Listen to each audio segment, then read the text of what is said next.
Yes, sir. We are live here. We got Mad Lab in the building. I don't know what the heck he's doing. He's got his coffee We have in a his Chewy shoe. bet for this card, and the trolling has begun. I don't know what the hell Mad Lab's doing over there, but we got Mad Lab in the building. He's taunting me. That's a taunting penalty right there with the Chewy. Oh, I don't know the Chewy stuff, so I'm going to have to get the lowdown on it. You should have gave me the lowdown on it before. If Yuri loses, I have to chug a disgusting beer from a shoe. Either Schlitz Ice or Milwaukee's Best. Disgusting. So right, Yuri's well, going to win, so I'm not gross. worried about it anyway. All right, well, hopefully Yuri wins for your sake, Christine, because that's going to be terrible if he loses and you have to chug a gross beer from a disgusting shoe. Whose shoe? Does it have to be like it's your shoe at least, or like you have to take like someone else's shoe? Oh, if Mike has to do it, I'm going to find the most disgusting shoe on the universe and send it to him to do it. Yeah, I'm going to send her one of my fucking my shoes that I step in like some shit with out in the park. You're evil. All right, so these guys are going to send each other dirty-ass shoes depending on who wins that Yuri Pereira fight. So that'll be fun. I can't wait to talk about that fight because it seems like at least you two are on opposite sides, and that's going to be a really interesting fight. So we'll get there. Obviously, the UFC 295, we got a different crew here for today. Obviously, Mad Lab's in the building, but we got Showdown Christine first time on the Run Pure Sports YouTube channel. So, Mad Lab, I'll go to you first before I bring in Christine. How you feeling about this card today? You feel good? Yeah, man. Listen, it's about momentum, right? Last week we had a monster week. We swept the board, went up like 10 units last week, had a great DFS night. Obviously I rolled into this one, blazing a little bit because I had like a cushion to play with. So we went a little more than usual this week. I mean, we have like 9 bets on the board, but I'm really, really comfortable with these spots. Like I know a lot of these guys, even the lower guys like Bazooka and stuff like that. Like I know these guys. I called their fights, so I got a pretty good grasp on this card. So I'm going in very confident, but sometimes when you're going a little confident, you know what happens. Oh, you know what happens. You smash the fucking books and you come out a winner. That's what friggin' happens. How'd you do last week? Last week, I'm blanking on it. What was the main fight card? I can't even remember. I don't even remember. Yeah, I'm blanking on it. I know there was a terrible draw. Last week was 25 minutes of Derek Lewis getting just rolled. Derek Lewis, Oh, Almeida. That's what it was. Yeah. I did pretty good, actually, Mad Lab. I did decent on the card overall from a betting standpoint. But that draw tilted me like no other. Like it did tilt me, the draw. So I remember that. I was heavy on one side, and the draw didn't help. But what side? All right. The Dos Santos fight? On the draw. I was on the other side, obviously. You see the way DeSantos, remember I said DeSantos gives people problems with that style. Well, yeah, no, and you laid it out perfectly. My issue with the fight was that everyone's saying it's a draw because in the third round, at the very end of it, Dos Santos knocks him down and honestly could have finished that fight. I thought the ref was going to stop it, honestly. Like in my head when I was watching, I thought, oh shit, the ref's about to stop this fight and Dos Santos is going to win. But my issue with it was, okay, that's fine. We want to say he dominated that third round because of that last minute 40. Okay, what about the first round when he gets his ass knocked down and absolutely gets rolled in that first round? They seem like the same thing to me, and it happened for one guy in round 1 and one guy in round 3, and I don't see a difference between what happened. So I don't get how it's a draw and how he owned that third round. If that's the case, then you got to score it the same way in round 1 for the other dude. That's just the way I saw it. Did you see what happened last night? No, what happened? You know Jorge Masvidal has the game bread? Yeah. So the main event was Roy Nelson. Now it's bare knuckle fighting, but MMA. So it's not just bare knuckle boxing. So it was Roy Nelson versus Alan Belcher. And I know Alan Belcher. Like Anthony, my business partner, has a good relationship with Alan Belcher. So I got no reason to by all rhymes and reasons, I should be like, he fucking won. But bro, he didn't win that fight, dude. Like if you saw the way, if you watched that fight, bro, he did not win that fight. He got controlled for 10 minutes on the ground, bro, and the judges gave him a split decision. It's just, you have no idea what they're factoring in. That's what I mean, though. Is it's just so you agree too? It wasn't a draw. I kind of leaned a little towards Dos Santos winning that fight. I got to be honest. Okay. That honestly, I would have rather him giving him the fight. Then I would have rather you say like he won the fight, in my opinion. But I'm being also impartial because he was one of my dogs. Right. Of course. Christine, did you like the draw call or did you not like that call? I agree with you. I think that under those premises, it should have been a draw. I was already on tilt because of the canceled fight, so I kind of just like went into that black hole of darkness. That's another reason I tried to forget about that card because I had like all of that fight. So that I had 100% as well. So that kind of just like killed the night really early. But Mad Labs bet pack recouped for me.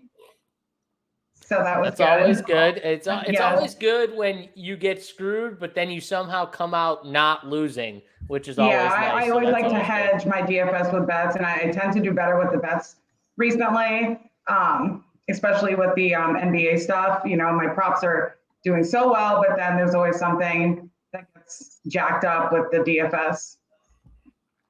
Yeah, it happens. It's never full, but you don't always get the DFS and the bets. It's normally like, okay, one side ships or the other side sinks. Some of us, like, well, we can't all be, we can't all be like Big T and win in everything. You know what I mean? And just win every sport. But that's all right. We move on. We move on to this card here. Obviously, guys, hit the like button. You enjoy the video. Bad Lab, also want to shout out you. You changed up your podcast a little bit, and I thought you did a great job of, a little bit of a flip where, you were talking through, instead of talking through all the fights, you kind of broke it down from a specific DraftKings. Thank you. I actually really enjoyed the switch up, and I thought it was very, very sharp of you, honestly, to notice that. Do you think it's a better approach, honestly? Way better approch. You know what? I was gonna, honestly, bro, I was gonna text you late last night when I was listening to it, but it was super late. And then in my head, because it was like 2 a.m, and then in my head, I realized I was like, oh wait, he's 3 hours behind me. I should have texted him last night. It didn't click in my head that it was like 11 where you were. Well, because it's I just kept thinking it's counterproductive, bro. It's like, I write the article. If you want to know all my thoughts about the fight, go read the fucking article. I do the live stream that I'm going to be doing later on that you could, it's so 3 times. So I figured, and me and Christine were talking on the phone the other night, thinking about how the way I could, angle a little more DFS on a certain element. And I said, you know what, let me explain it to him by my core tier breakdowns. I don't know, Christine, I don't even know if you heard it yet, to be honest with you. You didn't, right? You never listened to my show. I did. Remember I told you that my dog pick was like 0.5 seconds? No, not that. What? The actual podcast. Oh, no, I usually listen to that today. Well, anyway, I don't want to get too deep into it because we got a show to run. But yeah, thanks for recognizing that, bro. I wanted to get some feedback from you. Yeah, no, I thought it was really good. If you didn't listen to the podcast, you can go check it out after the show. It was a good breakdown from his tiers and how he breaks it down specifically towards DraftKings. So if you're not, betting and you just want that DraftKings insight, it's a good kind of where you just focused on it and you didn't really talk much else. You didn't, go into the breakdowns of all the fights. That's more this show, your live stream up, up to lock that you do for your members. So like it was a good switch up, I thought. But all right, well, let's get to the breakdowns. And obviously we'll start, at the first fight and we'll work our way to the main events. But we got Emmers and Bazooka here, 9,400 for Emmers and 6,800 for Bazooka. Obviously a big favorite here in Emmers. Mad Lab, I heard you though on the stream. Bazooka well. You think he can at least hang on and keep this, maybe a close fight, maybe a go to the cards type fight. That's kind of how I see it too. But break it down a little for the people. Yeah, I see this going to the cards. I've listened to some people talk about this guy, and they're saying that he's still, wet behind the ears, and he's a newbie. Like, I think a lot of people gauge you being a newbie if you're in the UFC and beyond. It's like they don't have any recognition of your career in the past. This kid has more experience than some of the guys in the UFC, a lot of the guys in the UFC. He's like literally had a cat and claw his way through the whole New Jersey circuit to get here. I followed him for a long time. I've called numerous fights of his. I've met him personally. Like, he's a really, really well-driven guy, has a lot of good guys in the room with him. Is he the most athletic guy in the world? No. Is he the most technical guy in the world? No. But he's super, super durable. He's extremely durable. He's not just going to go away. He's here now on a full camp, at least. At least you're getting him on a full camp now. So, listen, Emmers should win this fight. But when you look at all the facts, around the table, Emmers missed weight. He looked terrible on the scales. He has no cage IQ. So do I expect him to win the fight? Yeah, I expect Emmers probably to win the fight, but this might be a lot more of a dog fight than people think. I don't think people are giving the Bazooka enough credit than what he deserves. I expect this fight to go to the cards, and I wouldn't be shocked if we're sitting on the edge of our couch looking at a close decision. So I'm backing up on Emmers a lot from a DraftKings perspective. Like, I'm taking a big step back from him on this card, and I'll take a minor step up with Bazooka, but I don't trust Emmers in any way, shape, or form in this fight. Yeah, Christine, it seems like the decision win is What's that here. noise? I don't know. It might be Christine. Is that on your side? Mute for a sec, Christine. Let me see. Yeah, I think it's on Christine's side because what is that? Clicking? I don't know. No, it sounds like it sounds like wind or whatever. I don't know. A washer or something. Maybe it's like a machine or something, a washer or dryer going. So I don't hear it now. Mad Lab, do you? She's on mute. No, I don't hear it now.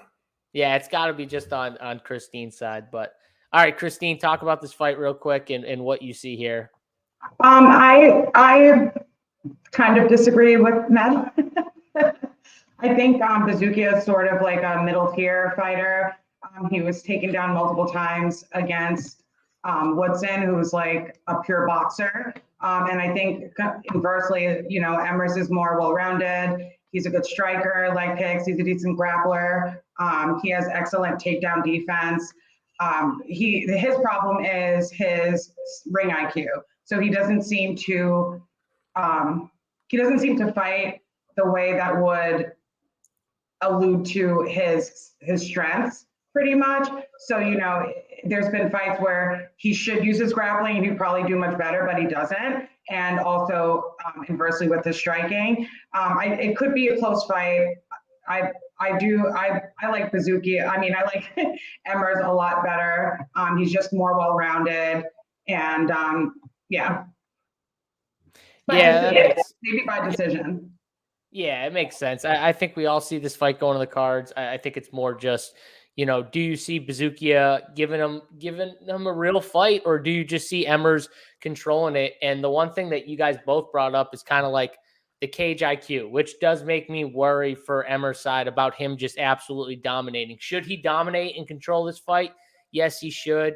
Will he, though, is a different story. I do think he wins a decision. So, I mean, we don't have to go too much, further into this fight. Let's move to the next fight here where we got Van versus Boros, or, Mad Lab's going to make fun of me because I'm going to say Boros. All right, Boros. I was close when I say Boros. But Van, 9,200 on DraftKings, showed out really, really well against Zumagulov last fight. I know you're going to see decision win, but he had Zumagulov hurt multiple times, and really, I thought he was going to finish him multiple times. So I couldn't believe that fight actually ended up going to the cards. And Boros, 7K on DraftKings. Mad Lab, talk about this fight and what you see with Van. Yeah, I don't understand the pricing on this, to be honest with you. 9,200, 7,000 seems a little off to me. I know you got a guy in Van, 22 years old, very talented, a good pop in his shot, wet behind the ears, but for his age, he's very well-rounded, and he's fights in a controlled chaos. So he is chaotic, but he fights in a controlled chaos, where Boros is more of a very traditional style fighter where he picks and chooses his spots, but he's also very tough. Like, he's a very tough kid. I don't think he deserves to be 7,000 here. My official pick on this fight is Van. I do like Van to win this fight, but I think this fight, like, if this fight wasn't buried so far on the cards and they had names you could be looking at a possible like top 3 fight of the night here. Like, I think this fight's going to be really, really good. So if this fight was priced the way it should be priced, like maybe 8,200, 8,000, it would be a fight I'd be all over in DraftKings. You know what I mean? But right now with Van at 9,200 in a fight that I think he should win, but I could see him also losing, Borjas being 7,000 where there's value, it's like I'm kind of towing the line with both of these guys on which way I should go, honestly, with my weights. You know, but I am picking Van. I do think he's the better prospect, and I do think he lands the bigger shots in the harder moment, the bigger moments. Yeah, one thing that stood out to me was just his pop on the shot, and he was so quick with it too. And I just don't see him losing. But I agree with you. I don't understand the 92 price tag. The problem is we've got so many closely lined fights with the DraftKings pricing. They just couldn't, you know what I mean? They put the Sergey pricing in the mid tier. They put the, Pereira Yuri fight in the mid tier, Lopes Sabatini. So or Lopes, you can't, there's only so many mid tier fights. You need some 9K fighters. So that was one of probably the problems, but Christine, talk about this fight and how you see this fight going.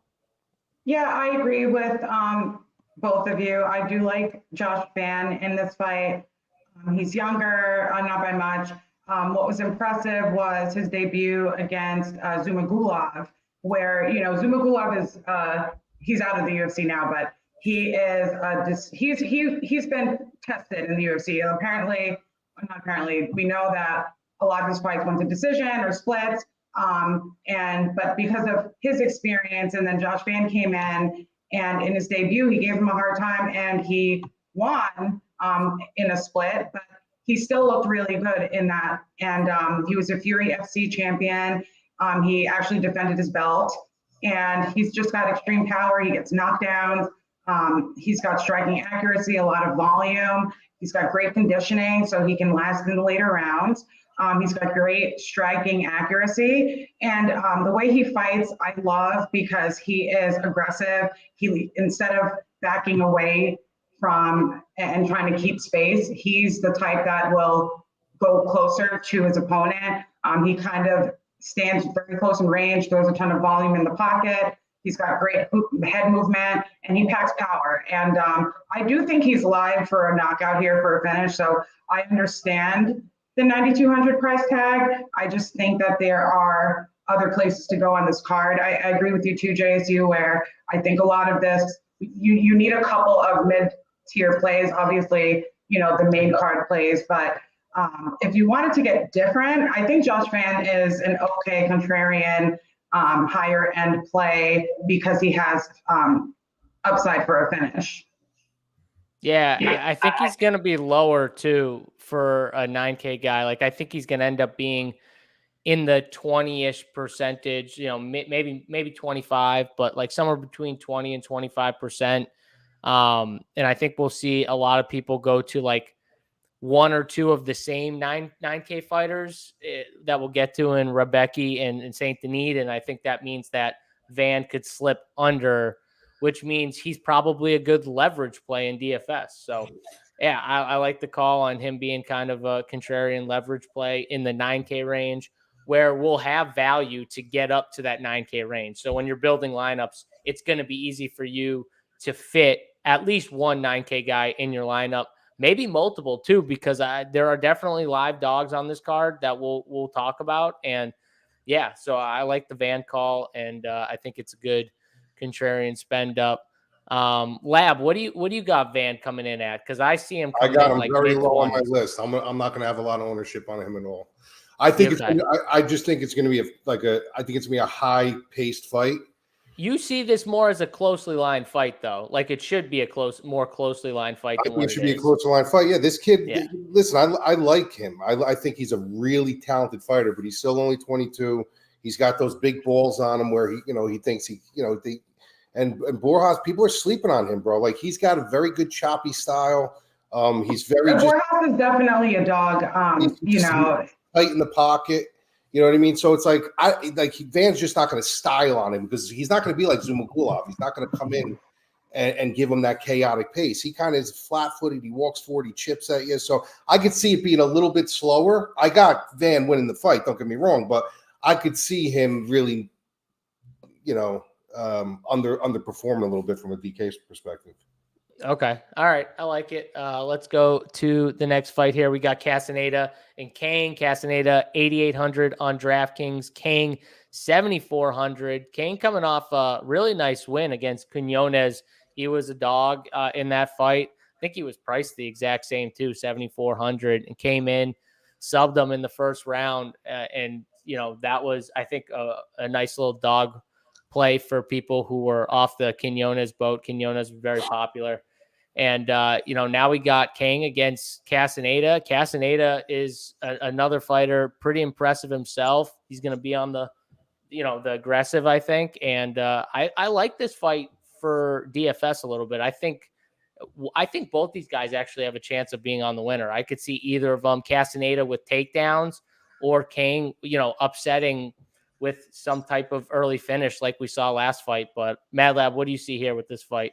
Well, I got to be honest with you. I'm gonna sit back on this one. I'm gonna give you my small opinion, but I don't like everything that transpired in this fight. You know what I mean? So originally, I was all over Castaneda. I thought he was really, really good for this spot. Kang Ho's got power. He's got that kill shot, but I thought Castaneda was just going to be a little sharp, a little faster, getting in, getting out first, and then the weight, the whole thing with the weight miss and the catch weight and all this.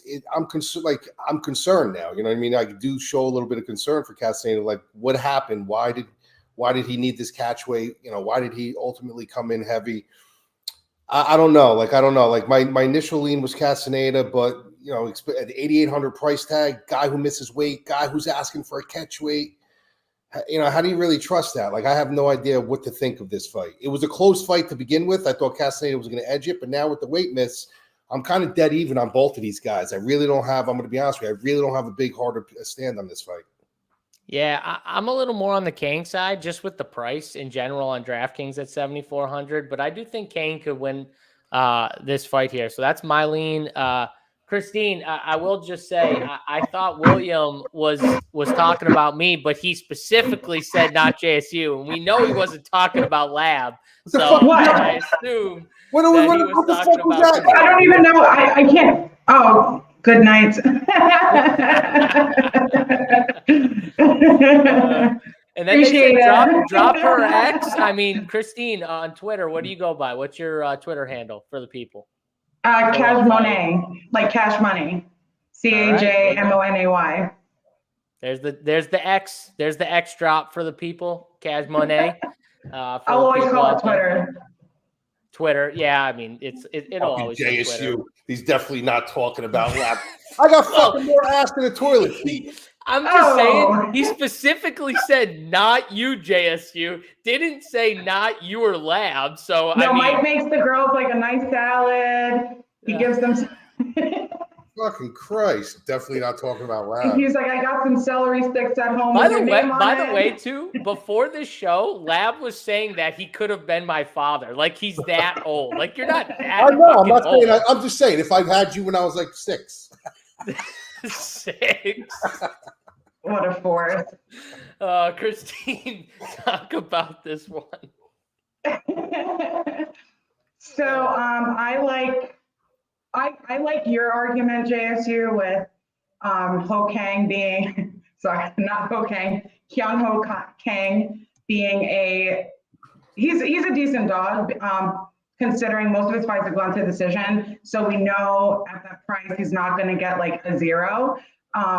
He's got excellent striking. He was pretty impressive in this fight against Bakary. But on the other end of that, Castaneda knocked out Eddie Wineland. He's a double threat where he can get takedowns. He's a good grappler. I do think this fight will take place on the feet. Both have finishing ability and both are durable. So I do see it going more to a decision, but they both are live to get submissions. And I would say Castaneda has the KO upside in the matchup too, but I'm going with Castaneda by decision. All right, Castaneda. I think Lab leaned Castaneda, but he didn't really have like a strong opinion Yeah, I don't have on it. no. I think you know what's crazy too, because usually these are the fights like I'll put on my betting board and then I'll see something. I'll be like, "Fuck, it got canceled or whatever." So I'm glad I left this one completely off the board. Like I said, yeah, I lean Castaneda, but I have no. I can't argue either way. If you went the other way, I wouldn't argue. All right, so you don't have a strong opinion. That's fine. It's okay to like not have a strong opinion on every single fight as we go through 12. So this fight won't be a fight you're going to be watching very heavily for betting purposes. But DraftKings, will you take shots on these guys, or are you going to be under on DraftKings? I think Kang Ho has more value. I agree. Okay. Yeah. All right, I'm with you there. Let's go to the next fight. We got Madsen and Gordon here. Gordon, 8,900 on DraftKings. Madsen, 7,300. And, Gordon, he's fine. He's okay. It's not like specifically great anywhere. You got Madsen, we know what he's going to do. He's not good on the feet. He's going to try and wrestle. We know the background here. I see this fight going to the cards. I definitely see where Gordon wants to keep this fight standing, because anyone against Madsen should want to keep this fight standing, and Madsen's going to want to get this fight to the ground. The question is Gordon good enough to keep Madsen from getting him to the ground? And if that happens, then I think it's Gordon's fight to win. And I do see a decision here, but Madsen's live, in my opinion. I think this is a close fight, and I think it's just a matter of, how it plays out. Can Madsen get him to the ground? Lab, do you think Madsen can do enough to win this fight? Yeah, I do. I actually do, believe it or not. I think he's very live in this spot. I like Jared Gordon. This is a guy he's got good shot. Initially, a lot of people who don't remember, but he came in to MMA as a grappler. Like, this is a brown belt on the John Danaher. He's got really, really good wrestling. He comes from that whole, Danaher, Gracie, Hensel Gracie tribe. So he has the wrestling. He has the grappling. But as the story goes, a lot of these guys, they find their hands, and it's like the shiny new toy, and they decide they want to stand. After a while, sometimes grappling and wrestling isn't like riding a bike. When you lose it, you really start to lose it. So he doesn't wrestle. He doesn't really grapple anymore. He only grapples on a need-to basis. The problem with that is a guy like Madsen, if he does take him to the ground, sometimes instincts do try to kick in, and then all of a sudden you go back to your old ways. If he goes back to his old ways when he's on the ground, Madsen's going to literally get top control on him, center his body weight, and use his wrestling. Now, don't get it twisted with his Olympia. They call him the Olympian. There's a big difference between being an Olympian in the United States and being an Olympian in other places. Like, he's a good wrestler, but he's not the caliber of some of these guys like we have. You know what I mean? So the problem with Madsen is he gasses out. So if you're picking Madsen to win this fight, you need him. You need him to win round one. You need him to win round two. And then obviously he's probably going to drop round three to Gordon. But I do think if he gets his wrestling going, if he gets his chain wrestling going early and finds a path to run that pipe, I think he's got a good chance. I don't think Gordon has enough power to knock him out. And I think that's really his only path, is to kind of outscore him on the feet, which is very possible if he stops the takedown. So I find this as a really close fight. I do see Madsen as a live dog, and I see a lot of value in Madsen on DraftKings, because 7,300 is a borderline punt play, and he has the takedown and wrestling upside. So you're taking a chance. If he succeeds, you're going to score very well. And if he fails, even in a loss, if he gets 5 takedowns, 6 takedowns, and it goes to the cards and it's a split, he could possibly, level out your scoring. Yeah, because if you think about it, like, even if he loses 29-28, but round one he takes and he gets a few takedowns, maybe round two it's close, he loses, but he gets a takedown or two in that round, you could still, as a dog, score decent enough in DraftKings. So I like the angle here. I think I would be more, for DraftKings, I'm definitely more Madsen. And you're kind of pulling me towards, I think this fight goes to the cards, because if you look at it, Madsen, if you like him to win, I think it's a 29-28 decision win here. So plus 240 by decision for Madsen would be the way I'd go about taking him if I was to bet this fight. But Christine, people have been loving the breakdowns. I see Christine is the bomb here, very knowledgeable. People like Christine. Thanks, guys. You're already a fan, and we've been going for 30 minutes. There we go. That's how we do it. think I've gotten anything like that said about me. And I've been doing shows for, I don't know, 6 years now. So Do better. No, you've owned me in about 30 minutes. Look at Lab. He's even sliding out of the window. He's like, it's Christine. Such a hater. I gotta get out. I gotta get out of the way and let Christine go. Double shoey. Yeah. What do you got here with this fight, Christine? So I actually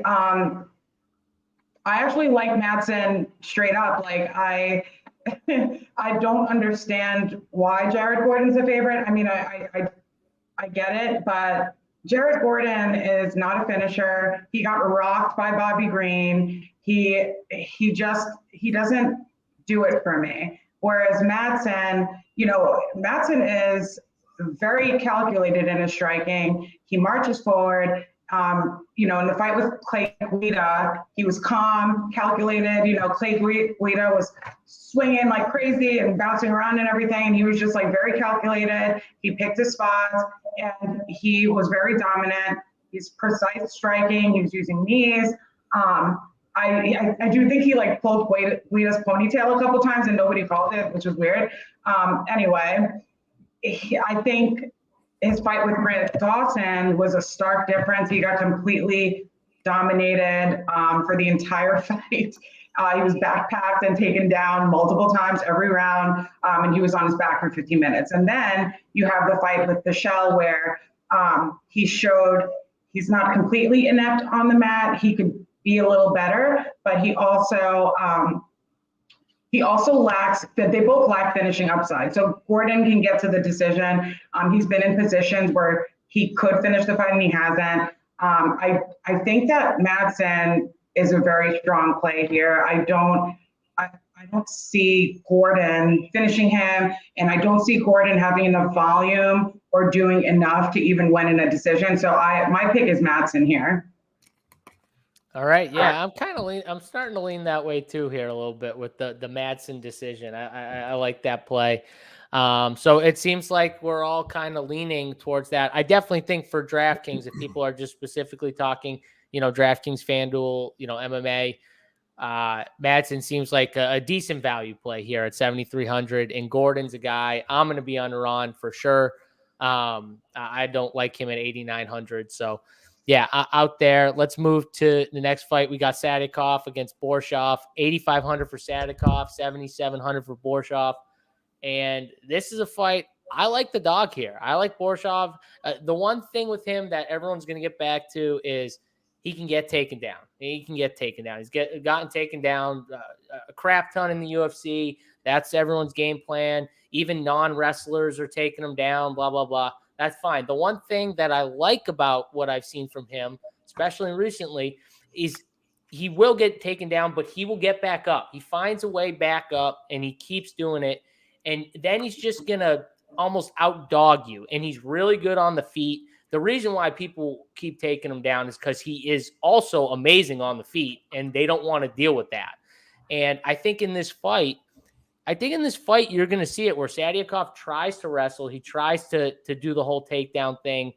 And it almost like the McKinney where it's not going to work. He's going to kind of get himself blown out in round one. And then it's going to come in late round two or early in round three where Borshev's going to finish him. I think he finishes Sadykhov. I think he gets a KO here or a stoppage. And I like this fight for DraftKings. I like betting it too. I like round 2 or 3 KO for Boroshev. I got to look up those odds real quick, but I'm definitely going to sprinkle a little bet on round 2 or 3 finish. But Mad Lab, this is a dog I like. Please make fun of it if you're on the Sadykhov side. I liked actually something that you said in the beginning about the wrestling. A lot of people, they don't know camps, right? They may know the names of camps, but they have no idea what they specialize in. And I could bet you if you grab 100 people and put them in a row and you say, what's this camp good at? They can't tell you. What's this camp good at? They could tell you. If Slava Klaus was training over at SBG, dude, I would tell you you're crazy. He's training at SBG. They don't have wrestling. They don't have grappling. I'd say you're nuts. But he's training at Alpha Male. Alpha Male is really strictly like wrestling. Like all their head guys are top echelon wrestlers. Like you have to you have to wrestle if you're over at alpha male. You have to have some semblance of wrestling. So it's actually a really good spot for a striker like him who does like to strike, who obviously doesn't need work on his striking. Problem is how much is that brain going to absorb the technique and you know what I mean? That's the issue. Does he always get back up? Yeah, he does always get back up. But I don't know. Like I'm kind of caught in this fight because I know Sadykhov has really good grappling. He comes from the whole Serra Longo team. They got a huge room in there with great wrestlers. We got Marab. They got, you know, all those guys over there. But I'm in agreement with you here. I think instinct kicks in for guys like Sadykhov where they want to get into these brawls and they get sucked into these firefights without the chin to back it up.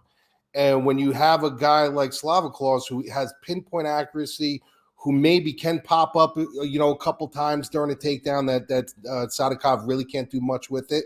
It's basically, is he going to find the pressure point? Is he going to find that button? I think he does. I'm actually in agreement with you here. I think Slaviklaus finishes him sometime in the second or third.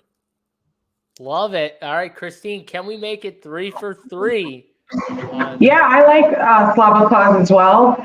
I'm on both sides of this. It is impressive that Slaviklaus in the fight with Maheshate had knocked him down a couple times. That's really good.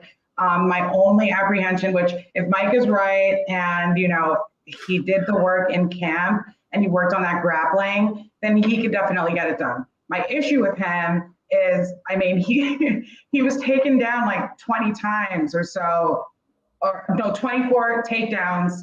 He was taken down 24 times in his first UFC fights, Mike Davis and Diakisi, right? So, and then Sadykhov is a great grappler. So that alone is very concerning. But on the other end, you know, he is a good striker and he has knockout power. So he's definitely a live dog. I just think that, you know, and Sadykhov was rocked by Evan Elder too. So he's got a weak chin. The other one can't grapple, or maybe he's worked on it, who knows. One's got a weak chin, so he can get knocked out. The other one can get subbed really quick. I think that I prefer Sadykhov here, sorry.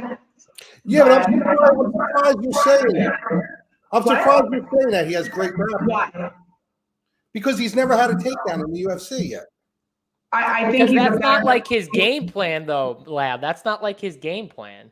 Right. That's why you're talking about instincts kicking in, though, because like instincts will kick in naturally with this guy, and that's going to be towards Slavikov's benefit. No. She's saying that Sadykhov has great grappling, but he doesn't use it. He doesn't use it, but he can do it. Yeah, but so could Justin Gaethje. Okay, but yeah, and so can all these guys that fall in love taken with. Down 20-something times in 4 fights. Yeah, but he gets up. up. It's a clear hole in his game that if I were him, I would try to exploit that.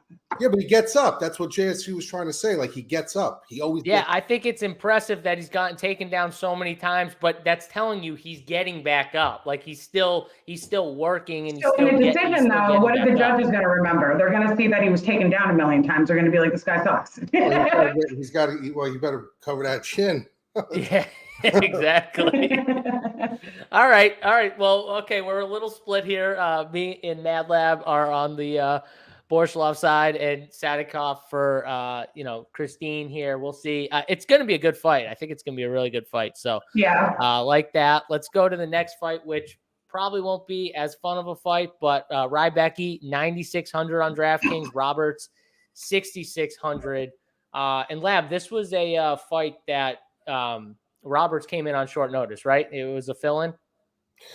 Yeah, I got to be honest with you. I was really torn on this fight when they first announced the thing, because Roberts is not a bad fighter. The problem is he looked like complete dog shit. I mean, he looked like, he went through hell and back.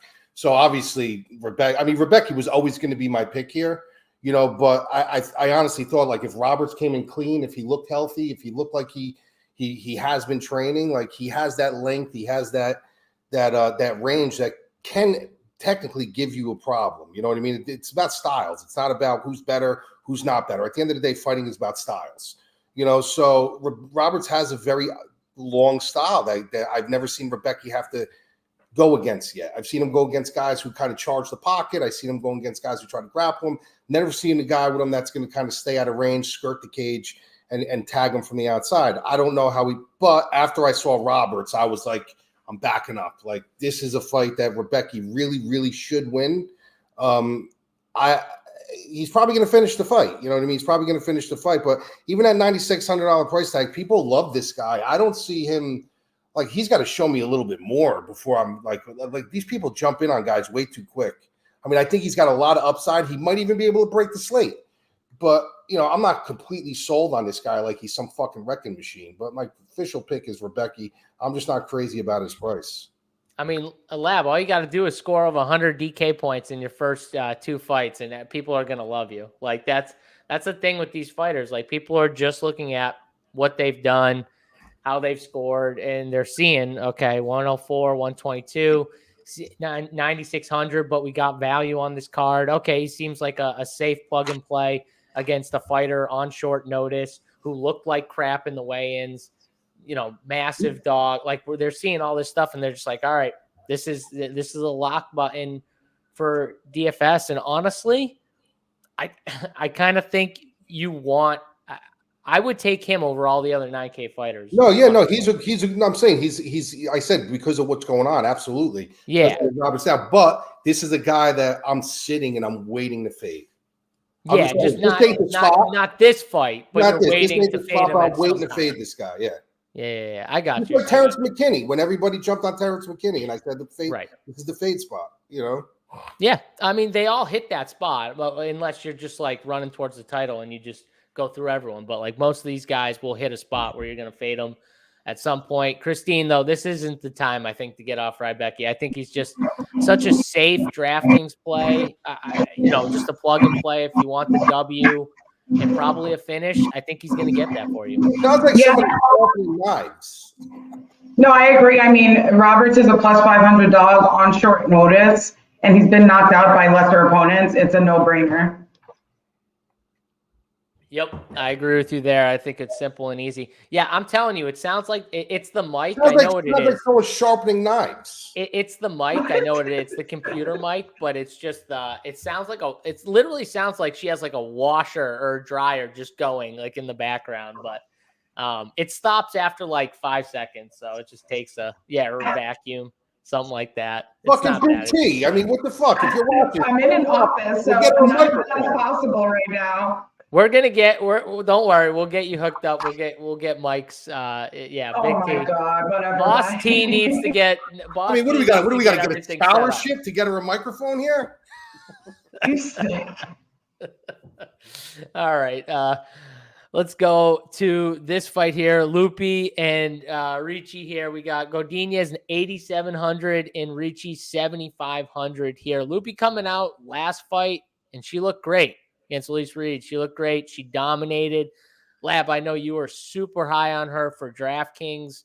I remember talking about that fight, and you were super high on her for DraftKings. She smashed that card. She has that crazy upside. Now, she also has the advantage on the feet. So my question to you, Lab, is we know Lupi can be this dominant wrestler, and we know Ricci on the ground is where she's most dangerous, right? So is the game plan necessarily the ground game for Lupi because we know she can control with the wrestling, or should she just try and keep this thing standing? Because where I look at it, Lupi's upside is when she's like wrestling and wrestling heavy for DraftKings, but I feel like she should want to keep this fight up and not wrestle as much against Ricci because I think she has the big advantage on the feet. What do you see? Well, there's like a double-ended sword on both sides of this for both of them. One thing is I look at Godinez like she's kind of like a bully in there, right? This is a girl who likes to kind of push forward, likes to impose her will. Ricci's used to fighting girls bigger than her as it is. This is the first fight where they're kind of, what the fuck are you smiling at, JSU?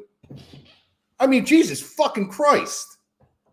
I'm sorry. I'm reading the chat. I was behind and I'm reading the chat. I wasn't laughing at you. I was trying to hide my smile, but I can't. Like he's watching a fucking movie and you're laughing. But I'm not laughing at you. I'm laughing at the chat. I can't help myself over here. All right. So right? And I do blame Big T because he's the boss. You got to blame someone. We all For blame what? Big T. For what? The microphone? Yeah. Yeah, Big T. What the fuck is wrong with you? Give him a microphone. Correct. And send me my fucking swag. I mean, what the hell's going on here? I'm gonna fucking. That's all Big T. If I don't have the sweatshirt next week, I'm fucking naked. I'm doing this show naked. You can throw me in there too, except minus the naked thing. But yeah, no, you got it. You got it. Wait a second. I will just say this sweatshirt is really comfy. I'm not gonna lie. Yeah, good. I'm gonna be fucking naked next week on the show. My camera pointed into my lap. Oh God, please don't do it, Mike. Please don't do it. You could take a shoe and dump a beer in it and chug it on the show. Just don't point at your lap. And I'm gonna fucking burn wax on my nipples on the show. All right, so let's go. So anyway, Godinez, she's she's gonna look to impose her will in this fight. The problem is when you clinch up with a girl like Ricci, who has that judo in her back pocket. Like a lot of people don't know, the girl has really good judo. You know, that's what they use. They use the momentum against. I can't even take you serious right now. They use the momentum against you. You know, so she has the ability to have inside trips and outside trips and decent. But I just, you know, I see this fight. If it goes to the ground, I know Ricci's got a black belt in Brazilian Jiu-Jitsu. I know she's slick. I know she's definitely the more athletic one in there. But if Godinez gets on top of you, like she knows how to lock down your hips. She may not be the better grappler.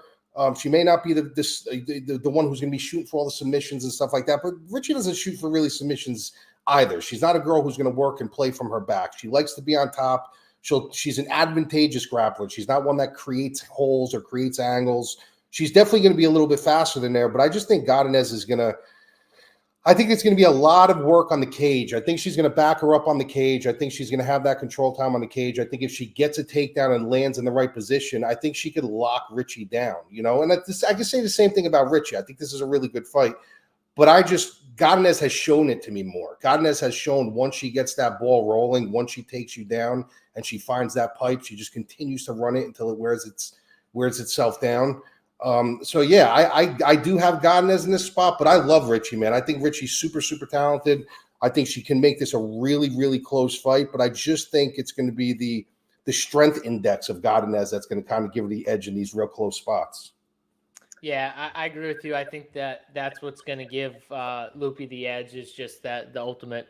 She's got the strength, and I do also see a close fight, and that's where, from a DraftKings perspective, I don't know if we're going to see that like massive ceiling, fight from Loopy that we saw in the last one. But, you know, this is a close fight, Christine. What do you see here with these two girls? Yeah, I agree with both of you. I think that Ricci's a decent grappler, but I do think that Loopy has more power in her shots. Loopy has decent takedown defense.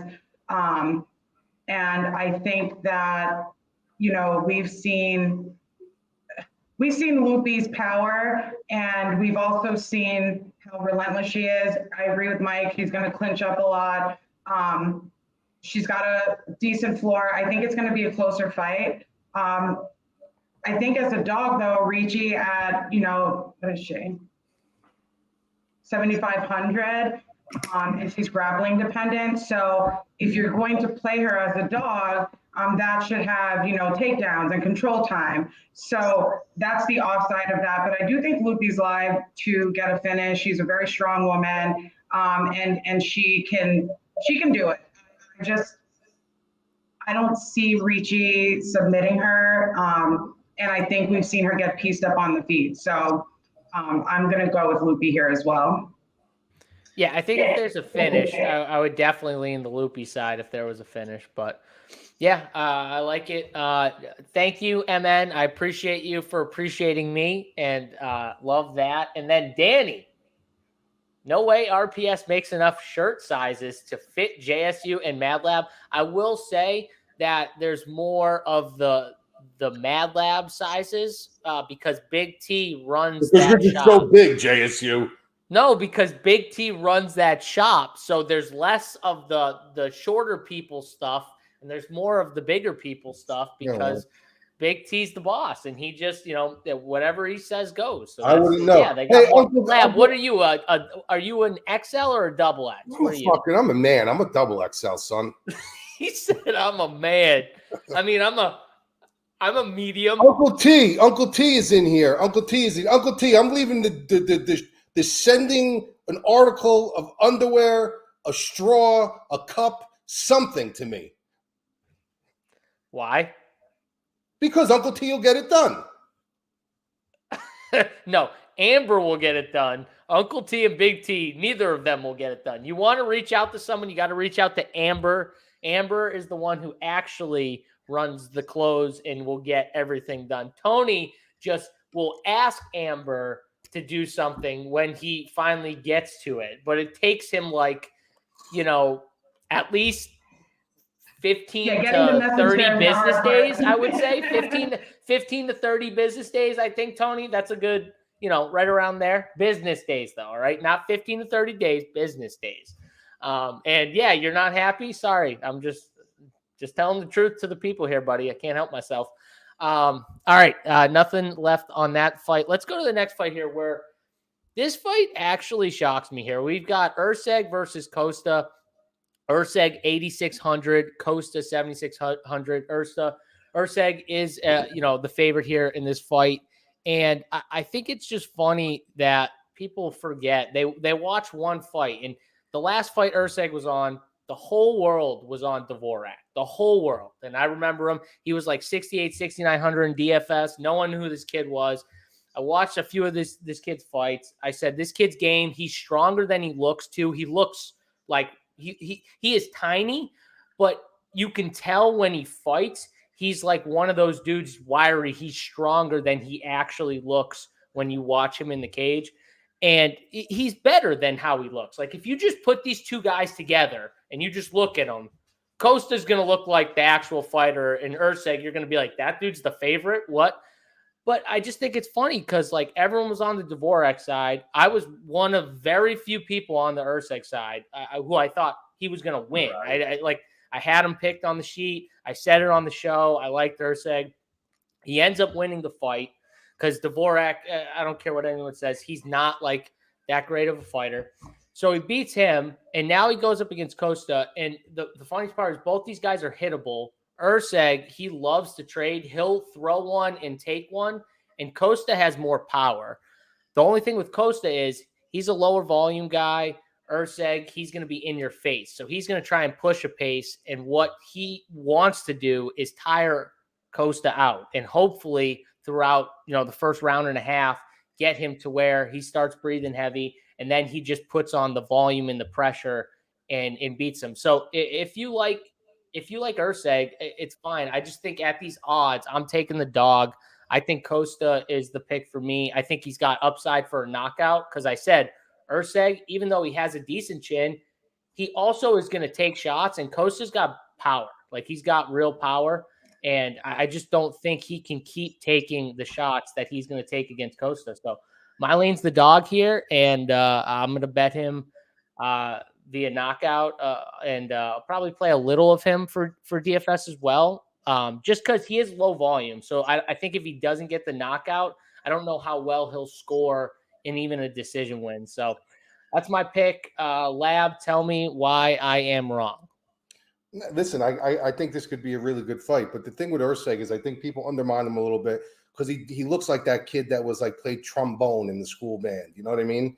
He reminds me of a You just said that time I was laughing at what you said. That was the first time in 6 shows that I was laughing at what you just said. You just said he was a band geek.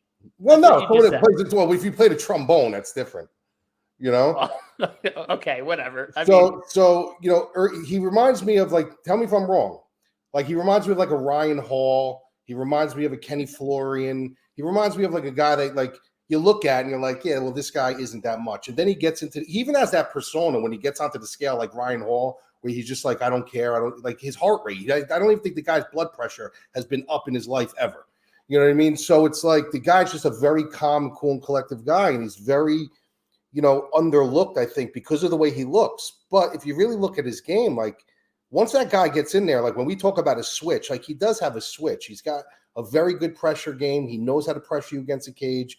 He will grapple with you. He will sit in the pocket with you. He will fight at range with you. Like, he's actually a tough kid. Now, am I going to say he's going to be a contender or anything like that? Absolutely not.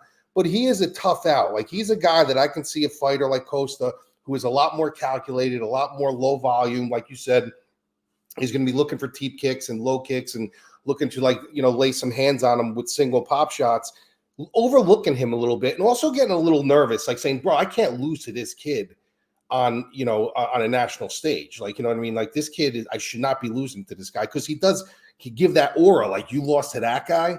You know what I mean? So I don't know, man. Like, I like Erceg. I don't like him at this price. I think this price, like you said, should be a lot closer. But I got Erceg here, man. I think the kid is tough. I think he's really, really tough. I think he has more paths to win. Good fight. I probably see this fight going to the cards. But if there is a finish, I got to say Erceg is the one that's going to get the finish here. Yeah, I think the longer this fight goes, the more it leans towards Erceg's favor. There was actually one point in the Dvorak fight, I thought it was funny. It was the third round, and Dvorak just started shooting for takedowns because he knew that was his only chance. And he got in on his hips, and I was like, oh, Erceg's going for a ride. And I bet Erceg. And Erceg literally just drove him backwards into the ground, like literally just with his hips, drove him back into the mat. And right then and there, I was like, wow, this dude is actually way stronger than he looks. And that, like, he is one of those guys. He's just game. Like you said, Mad Lab. He's a game fighter. And well, you hold that fucking trombone up for 3 hours. I mean, I'm not a band guy, so I couldn't hold that trombone up for 3 hours. I know I couldn't do it. I'm not that strong. I'm not Mad Lab strong. I'm not Mike Mad Lab strong, so I can't do it. Christine, are you strong enough? Yeah. Fair enough. Yeah, Right. I actually accidentally clocked my kickboxing instructor, and it wasn't pretty. So, Well, yeah, it's an oops. It's fine. Who you Yeah. got in this fight here with Erceg and Costa?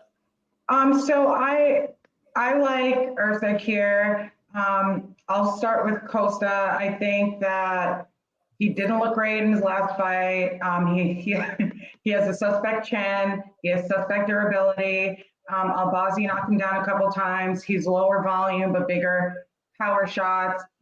So he's more of like a power-based striker, but he's very low volume. He's got some good leg kicks, but I don't see him getting a finish here.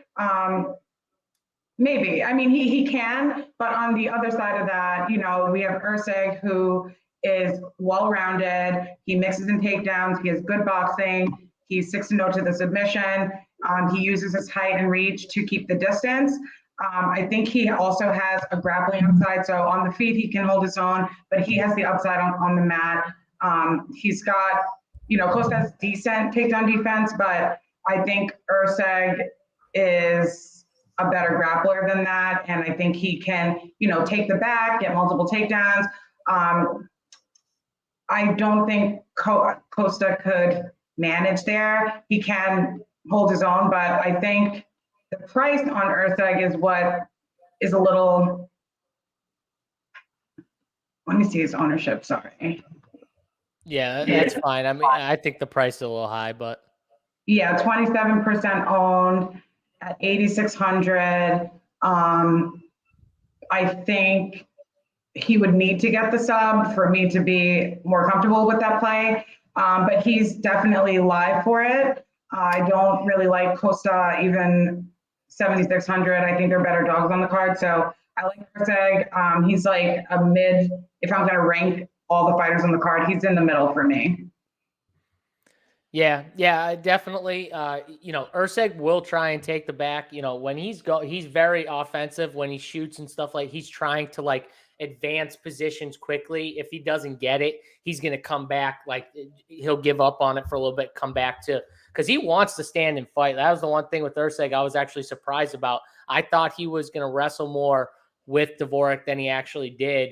And he wanted that, either that quick, take the back, or he wanted to get back on his feet. And it ended up being him at the end defending takedowns, trying to keep it on the feet, because he saw he had success there where Dvorak was tiring out. So I thought that was a little interesting with him. But all right, let's go to the next fight here.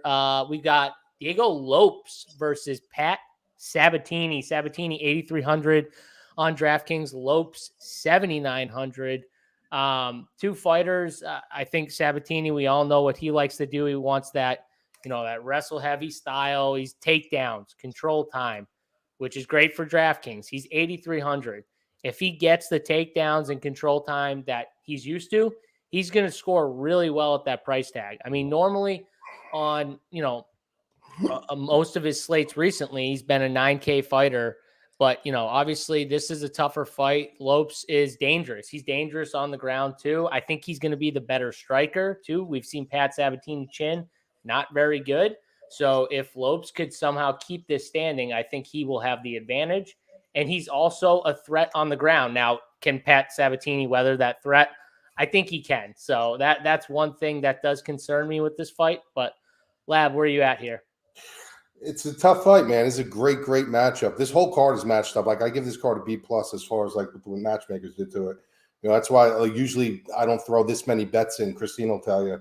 And I went nuts in the bet pack this week. It was just so enticing. A lot of these fights, props, and everything. So this is a fight, man, where, like you said, I mean, you said it kind of perfectly, right? Sabatini comes from that Philly tough, style. They all got that same build, right? They all look like they're all on the gas over there in Philly. He takes you down. He's got a D1 wrestling pedigree. He's got good Brazilian jiu-jitsu, obviously training under Renzo.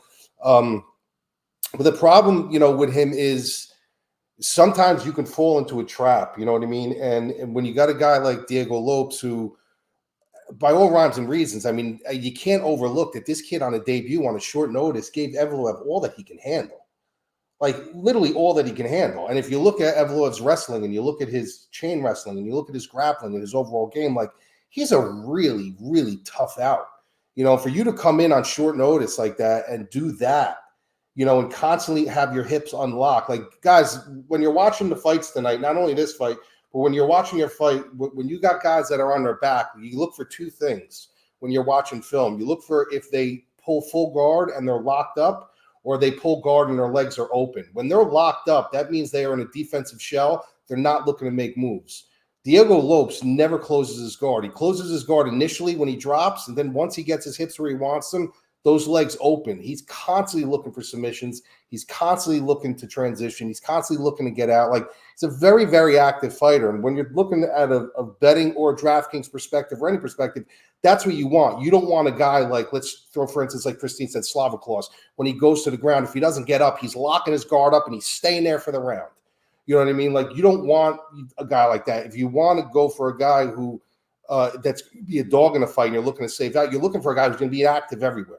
You know what I mean? So Lopes is that. The problem with him is his cardio isn't that great. We could factor that into his debut where he gassed out a little bit, and also his last fight. But for me, he's got more paths to win here.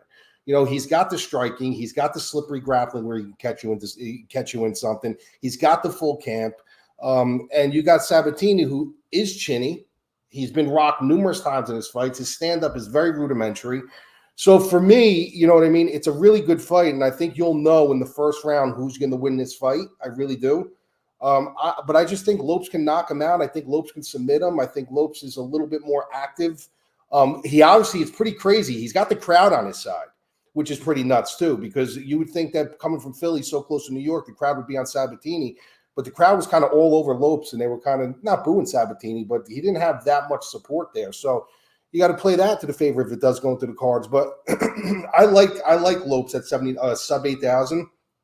I think he's a very good play. He's gonna fight for your money. I'm leaning more towards the Lopes side. Yeah, I'm with you actually. I like Lopes. I think he could catch him in TKO. I think he could knock him out here. So I'm on that side as well. I think this is going to be a good fight for DraftKings, though. I think this is one of those fights where you could, if you're playing multiple lineups in DraftKings, you could have a little bit of both sides in the idea that, if Pat comes in and can wrestle heavy and can control him somehow, and keep him down, that it could score well at that price tag. So, I think it's a good fight for DraftKings to target. Christine, what do you got here on this side? Can we go 3 for 3 on Lopes?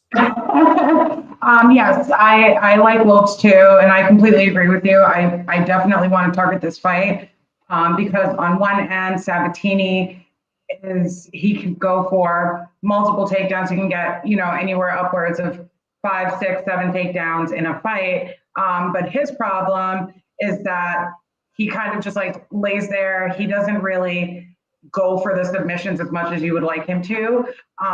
And he's not as good on the feet. The issue is, so people are going to be drawn to his box score. Both of these guys, they have high box scores, a couple of fights with 100+ points. Sabatini obviously has the grappling upside, and he's going to go for takedowns early and often. Whereas Diego Lopes, he trains at the same gym with like Lupe and Grasso. So, maybe he's working up to Sabatini's level of grappling. And he's been showing a lot of progress there. I think he could definitely catch Sabatini with something on the feet. Lopes was floored by, let me see who it was. Yeah, Damon Jackson and Jamal Emmers. He was knocked down. His durability is suspect. I don't think that Lopes is like a very technical fighter, but he's got the knockout power that we want. And I think he's definitely live for a finish here because Sabatini's got a pretty weak chin. But if Sabatini is able to get these takedowns, he might be good on DraftKings. He might even be able to score decently on DraftKings and not win the fight because of, that dynamic. But I like Lopes for the cheaper price tag. I do think he's going to win. So I'm going with Lopes here as well. Yeah, I mean, Lopes, to me at least, definitely the more dangerous fighter. Like, definitely the fighter that you could see having better chances to win the fight in all different areas. What's so funny, Mike? I'm good. There's the comments. Yeah, what were you doing? Wait, so wait, were you going like? Listen, I saw you doing like lotion, but no, with I'm not your doing hands lotion. I'm not doing lotion. Christine can appreciate this. I'm taking care of my face. I got the nobleman, charcoal face and body wash. Oh my gosh, you're primping for the people? No, I'm not primping. I just felt my face getting a little ashy. Oh God, goodbye. Oh my god. You're actually taking care of yourself during the show? Like literally, like your face feels ashy and you're like, I gotta take care of this? I'm gonna shave my back later. Oh my God, shut up. What other things are you going to pull out from nowhere that you're going to like potentially do? Okay, well, there we go. I was not expecting Mad Lab to, take care, appreciate that. I mean, maybe chat does, Lab. Maybe chat does. You never know. They might appreciate you, taking care of that stuff. So just get rid of that thing when you have ladies over. I mean, it's pretty. Yeah, it's a good advice from Christine right there. Solid advice.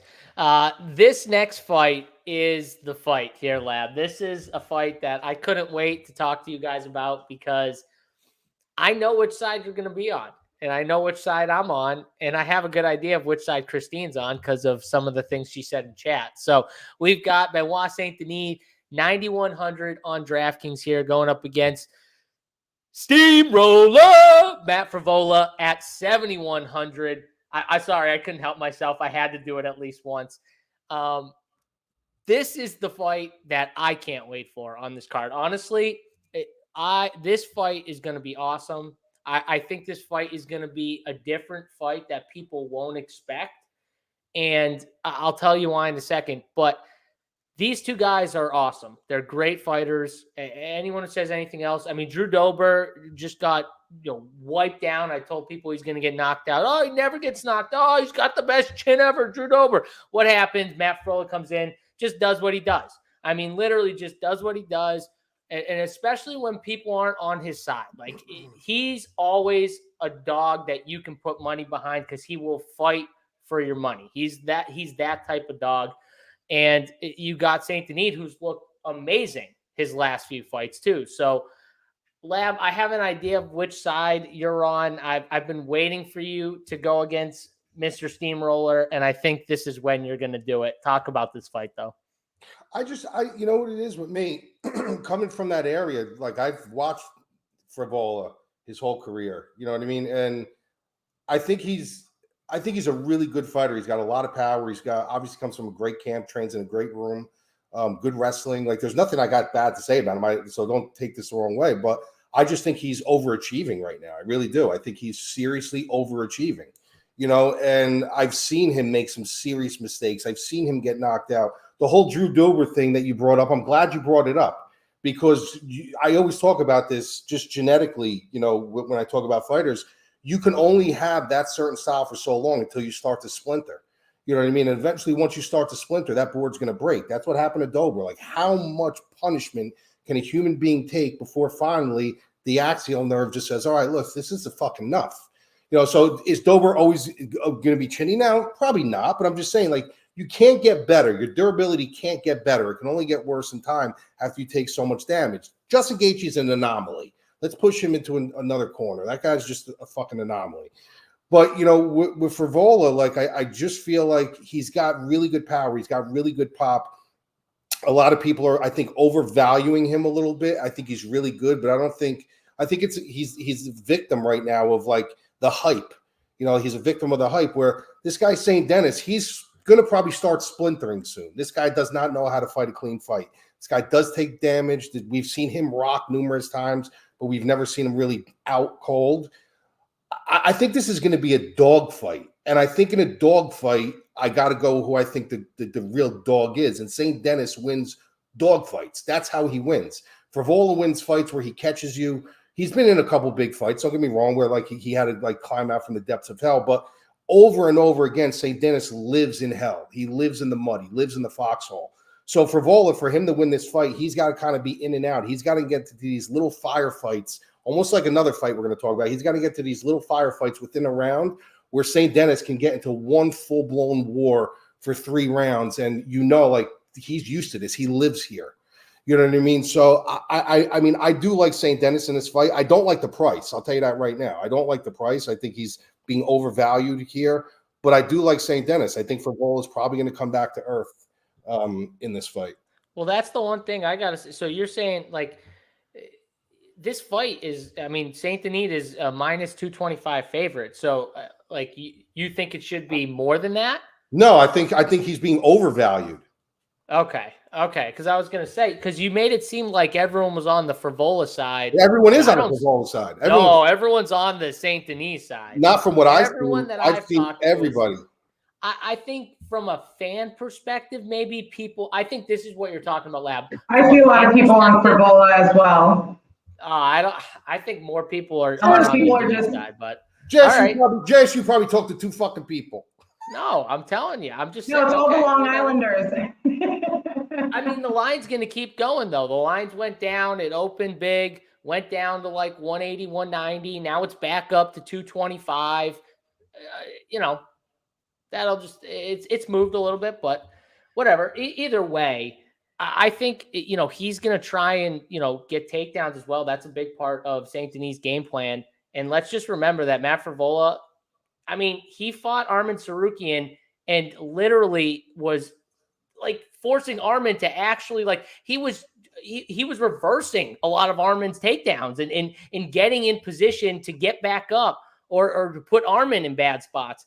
And people kind of forget that Frevola is that guy. He's not just the stand and trade guy. He can do everything else. And I think people forget how well-rounded Matt Frevola is. He's very well-rounded. He's talk about it, Christine. I agree with you, but, you know, you forgot to mention that Arman took him down like 10 times. It was excessive. Yeah, but then he reversed positions multiple times. It's just that he got tired after a while. Yeah. You could say his conditioning is what worries. His conditioning needs work. His takedown defense needs work because he shouldn't have been in the position to scramble to get up anyway. He is a very powerful striker. He has knockout upside. But I think St. Denis is just the better fighter here. I think he's got upside for a finish, a sub, a knockout. I don't like that he is like he's probably going to be above 40% owned and probably the most popular fighter on the slate. I think people are just locking him in automatically. So that's one thing I don't like about St. Denis, whereas Frevola as a dog, he is, the fight against Drew Dober, who's very difficult to finish. That is it's a good fight for him to have, and it's good for predictability in the future. So I like him for that reason, is that he could probably make it, but also, he's got a weak chin and he is susceptible to getting rocked every once in a while. So I do think he is a great dog on this card. I think a lot of people will play him as well. I think this fight is going to be heavily owned. But I think if Frevola doesn't come out and immediately try to get the knockout, that eventually St. Denis is going to take over. Frevola's bad conditioning is going to kick in, and then St. Denis is just going to end it there. And also Frevola is going to come out wild. He's going to overswing. He's going to use his full power, and that's another way that St. Denis is going to look for an open and probably take him down when he is not, focused on technique and more focused on using full power in his striking. So it can go both ways, in my opinion. I do prefer. I like St. Denis to win, but I think on DK, if you wanted to take a shot on a dog, I think Frevola is a decent dog. I think the best bet in this fight actually is plus 290 for it to go to decision. It's not even to bet either fighter. It's plus 290 to go to decision. And I think the fight actually can. Everyone thinks this fight's going to end quick. I don't think it ends quick. I think it goes over. Because Frevola's not going to. Both of these guys, listen. He's not going to come in with that same game plan. I very much I think it's going to be more the game plan like Armin, where it's measured almost in the beginning. I think it's way more measured than people think. And that number at plus 290, I think it's a nice number to take a shot on, honestly, for a decision. And then you don't even have to worry about picking a side of this fight. So if you're uncertain with the Frevola side, or you're uncertain, anything is possible. Almeida went to decision against Derek Lewis. What was that, plus 1,100 or something like that to go to decision? Wild. And let's be honest. I mean, as you look at the W's in the win column, you have to. But at the end of the day, if you go into the fine-tooth comb of his resume, he's been rocked in every fight, St. Denis. He's been rocked in every fight. He's just absolutely a savage. Yeah, he just recovered very well. He's just so tough. But Frevola has that power that Frevola hits you once, you're not recovering. So I don't think it goes to the cards, but if you bet that, man, that's God bless you. You would have to give me more juice than that, though. You'd have to give me like plus 500. I'm betting it, and after I win, I'm going to buy myself a new chair. Who talked about it? Spencer. If I win this bet, I'm buying myself a new chair. You can book it. All right. If I lose this fight, then this chair's staying until after Christmas. That chair, my God, my study hall teacher in high school had. You know what? It's nice and comfy too. So your study hall teacher probably enjoyed the chair just as much as me. All right, that's enough on this fight. It is a great fight, though. I can't wait for it. Let's go to Dern and Andrade here. Dern 9K on DraftKings. Andrade 7,200 here, and I think the thing is, Lab, is it time for Andrade? Is she just on that like teetering edge of it being over, or is this a fight where you could see her coming back and putting on a good performance here? What do you say? Well, I'll start off by saying I always take my shots on the 9K range, and I always put one on the top of the bracket, and Dern's my top bracket. I've been slaughtering these like sneaky 9K plays. I got it with, Godinez and stuff like that. And she's going on the top of my bracket for the 9K tier. And there's a lot of reasons why. There's one reason why is people got to understand UFC at the end of the day is a fucking business. And they're only about making money. You know what I mean? Hence the reason why if they cared about Tom Aspinall so much and they cared about Yuri and certain fighters so much, they wouldn't be throwing them into these quick fights. And they need to make money. These big pay-per-view events and these big things in Madison Square Garden, like they care about money. So when you look at like a girl like Andrade, she's fought everybody. This girl is a staple in the division. She's a staple in the UFC. We all know what she has done. She's got nothing to prove in her career. But what do they really gain by her winning this fight. Like that's what you got to look at. You know, she's on the main card. She's not on the you know, the main card because it's Andrade. They're on the main card because they're trying to showcase Mackenzie Dern, this new toy that they've had for a long time that they thought she was going to be better than she was because she's got this high pedigree of Brazilian Jiu-Jitsu and stuff like that. It took her a while to conform, and I got to be honest with you, I was screaming her name from mountaintops when she came in, and she really let me down. Like she was missing weight. She didn't look like she was in shape, and she went by the story of I am one of the most elite female grapplers in the world, and this is all I need. And she learned quick that's not the case in the UFC, you know. But now she has a baby, and she flipped the script. She's in great shape. People talk about her wrestling, but they forget in her last couple of fights she's had 5 takedowns. You know what I mean? Then you look at the Andrade side, and she's been finished nonstop. You know, in her last couple of fights, she got submitted 2 times, I think, in three fights. She's going through a nasty fucking divorce where she just came out and admitted that all her purse money from her last couple of fights have been going towards this divorce. You got to wonder, like, what are they doing here? Like, what are they doing here? Like, they're setting Dern up to put that fantastic ex-champion on her resume to set her up for another really big spot, whether it's going to be in Brazil or somewhere else. So I think Dern subs her, man. I think Dern subs her. I think Dern's striking has come a long way. I think she's also a bully in there. I look at Andrade as like the modern day MMA version, female version of Joe Frazier. She's got that long, stout body where she comes in and charges the pocket. And I think that's the worst thing you could do against someone like Dern, because when you charge the pocket, when you're an aggressive fighter, you will expose your hips and you will make a mistake. And I think that's when Dern's going to look to level change, take her down. And for my money, if Dern gets on top of you and gets top control on you, I don't care who you are. I don't care what weight class you are. If you are a female, she's fucking submitting you. You know what I mean? So I think Dern subs her. I think she's a great spot at 9K. I think a lot of people are going to be going up to the St. Denis's and stuff like that, where you can have a really good value spot in the 9K range because she's right on the cusp with Dern. So I'm all over Dern in this spot. I think she gets this done inside the distance. I love it. I already bet the Dern by submission prop, and I'm with you there. I think she gets the submission. So Big T chiming in. Says, I'll let Dern get top control and submit me. I'm sure you would, Big T. I'll let Dern shit on my chest. after eating fucking cream corn. You know, Big T goes one way, and then Mad Lab just right over the top here. Mad Lab's like, I'll take it 10 steps further. I'll let her shit on my chest. Okay. Wrap me up and let's go. All right, Christine. Submission, Dern, we in, we out.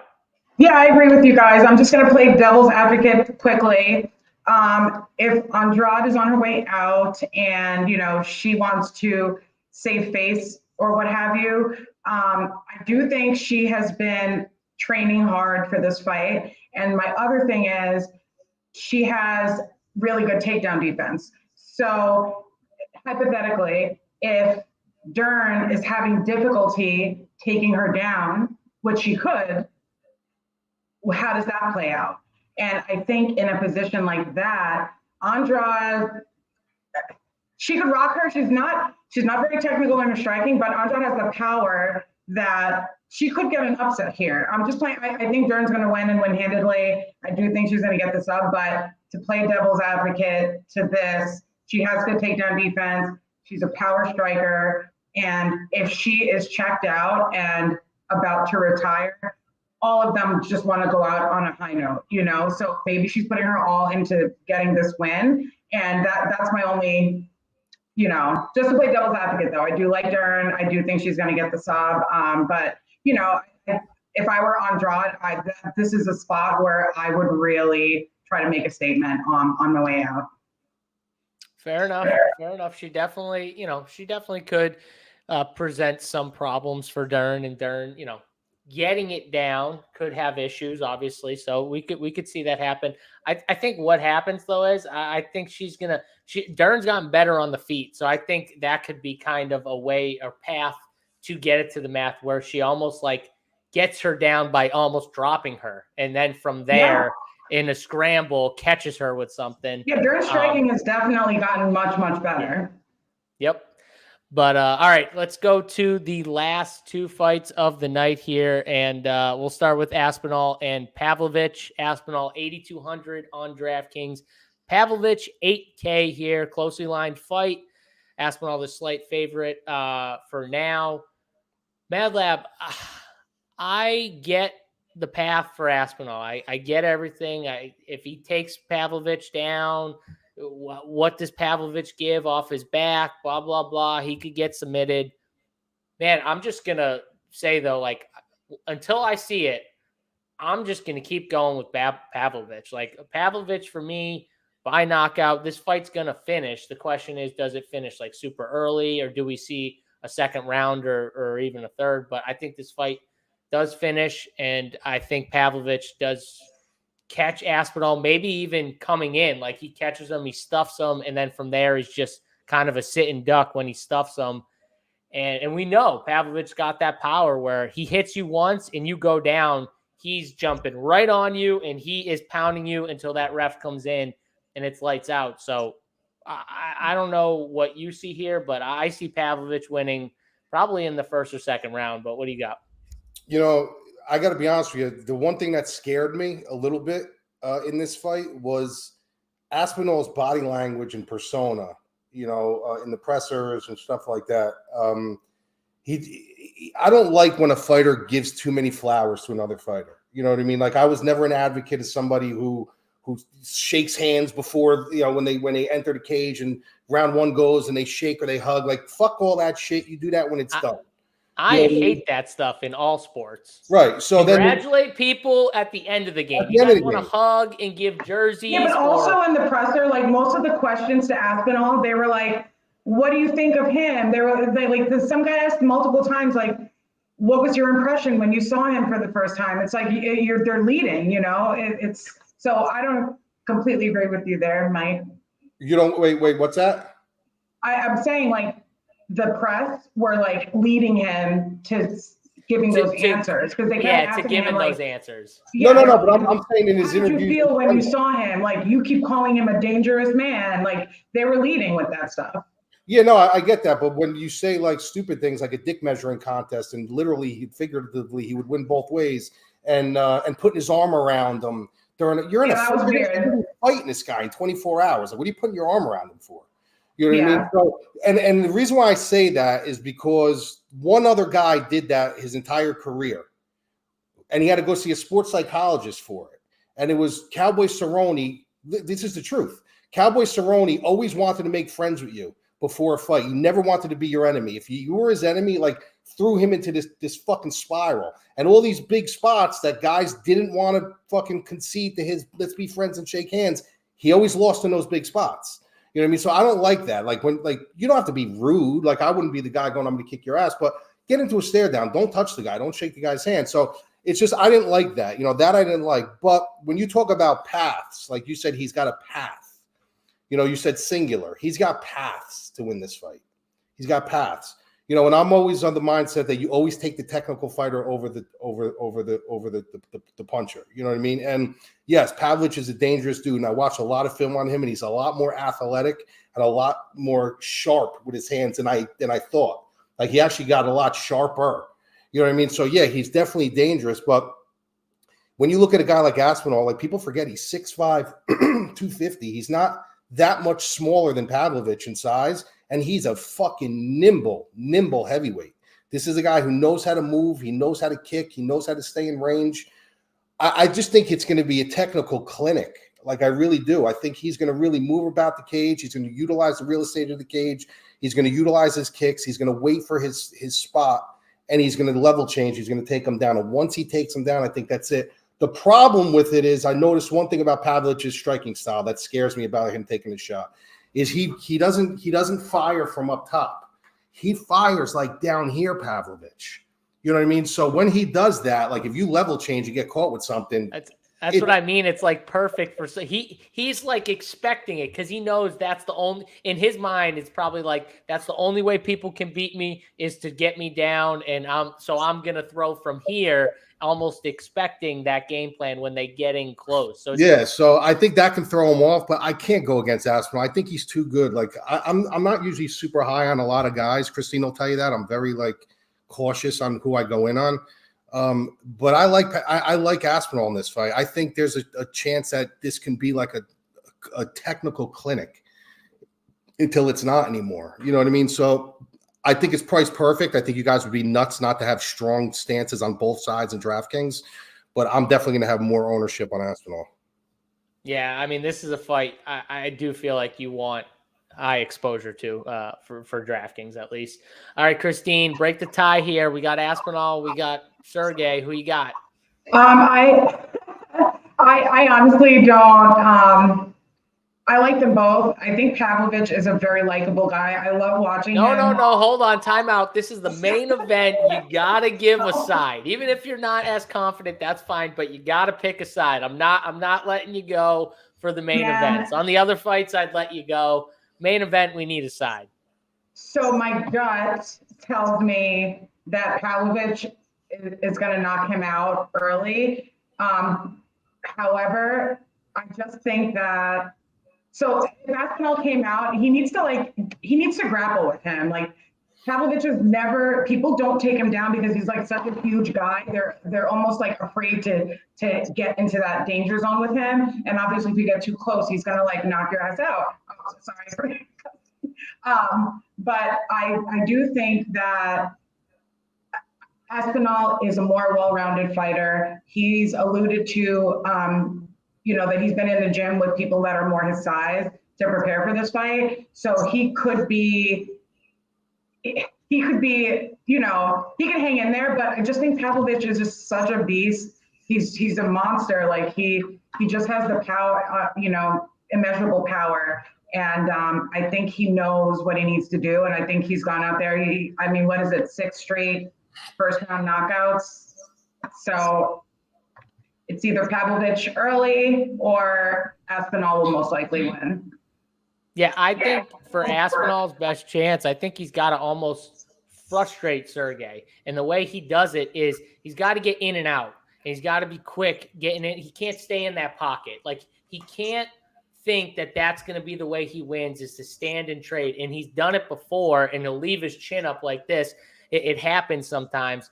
He can't do that with Sergey because if he does that, he's going to get dropped. He's got to almost get in and out to where Sergey gets frustrated and starts moving towards him. And then maybe that level change can happen and he catches Sergey that way. I think that's how he's got to do it. Honestly, it's just because he's quicker. He's got the quickness advantage. He can get in and out. He's got to use that to his advantage and maybe almost wait until Sergey gets either frustrated or tired. If he can do that for a round or two, it's going to piss him off probably, get him off his game plan, and that's when Aspinall could, execute his game plan and get him down. But I think that's the way he's got to do it. I think he's honestly got to just frustrate him to that point where he can kind of get him off his game plan. But if Aspinall's camp was smart, which I'm sure they are, you take him to the unknown, and the unknown is the second round. He's never been into the second round. That's it. That's what you do. You say, listen, don't fuck with this guy in the first round. Utilize your technical ability, use the real estate of the cage, utilize your kicks, stay away from him, maybe lock him up against the cage, take away his power. Let's bring him into the second round. Let's see what he has. Let's see if his power carries over to the second round. That's what he's got to do. So if this thing goes into the second round and he's not having success charging the pocket or he's swinging and he's missing, you've never seen, there's a big difference when you got a guy that's 260 pounds on top of you and you're tired. You can't utilize your power at that point. You know what I mean? So that's what I would do. I would tell Aspinall I don't give a fuck if the crowd is booing. Take this thing into the fucking second round and see who he is. Yeah, I think that's the best approach. And then from there, again, you can catch him. You know what I mean? But I agree. That's what I would do. Drag him into the waters he's not used to. All right, last fight on the card here. Man, we got some really good fights on this card. We got PROCHAZKA against Pereira here. 7,800 for PROCHAZKA. Pereira, 8,400 on DraftKings. Another fight. I think this fight finishes inside the distance. I think you're going to be want to be heavy on DraftKings to it. Lab, I lean the Pereira side. I think this is a very close fight. I think it could go either way. I do see a KO. I think Pierre's just a little bit better. I think he's going to be stronger too. He looks great.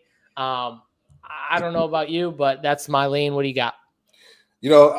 I'm going to take a different approach to this. You know what I mean? Because I can't take a stylistic approach to this for one reason.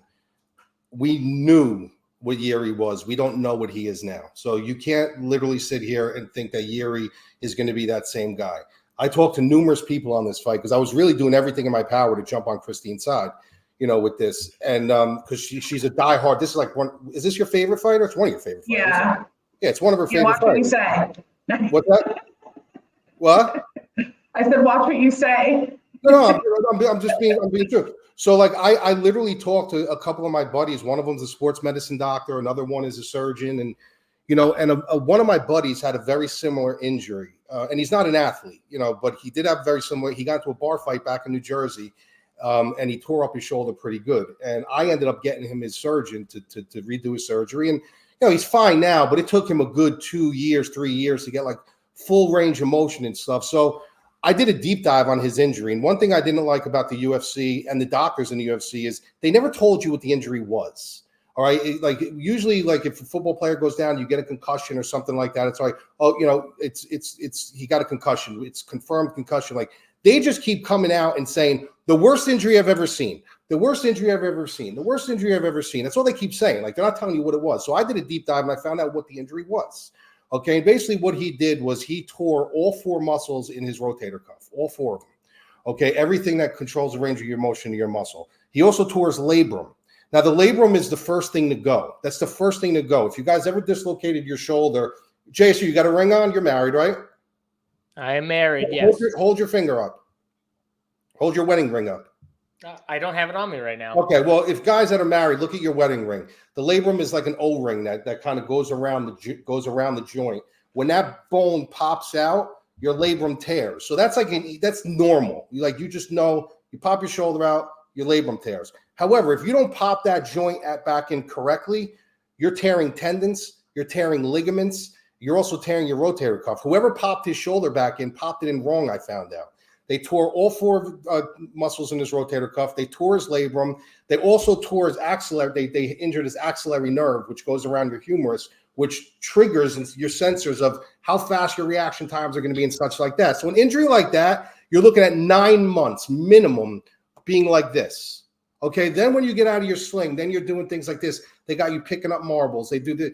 So this is 11 months now. This is 11 months where for 9 months he did nothing. All he could really do is legs and maybe run on the treadmill, but he couldn't move his arms. Okay, so you don't know how hard that arm is going to be firing. You have no idea, what his timing is going to look like. He definitely didn't have a full camp for this. He couldn't. I mean, 9 months you're doing rehab all that time. You know what I mean? So you don't know how, and he's a nut job. Like I love Yuri because he's a nut job. This is a guy that if he just got out of his sling yesterday, he would fucking take this fight. He would 1,000% take this fight. So you don't really even know if that shoulder's 100%. He could be saying it is. He's got that warrior spirit. You don't know if that shoulder's 100%. But if I told both of you guys right now that Christian McCaffrey was coming off an ACL injury, okay, best running back in the league, first game back, would you bet a prop that he was going to rush for 100 yards right out of the gate?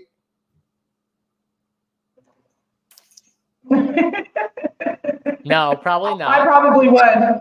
So that's my point. Christine's like thinking, I would. But that's my point here. There's no way to gauge what Yuri you're going to see. The only thing I can go by is that Alex Pieta has one fight at 205 already, even though he didn't look good. But that fight was in altitude against a former champion, even though he didn't look that good. He's grown into the 205 division now. He's got Glover on his side, which obviously had a taste of Yuri. Yuri's extremely hittable.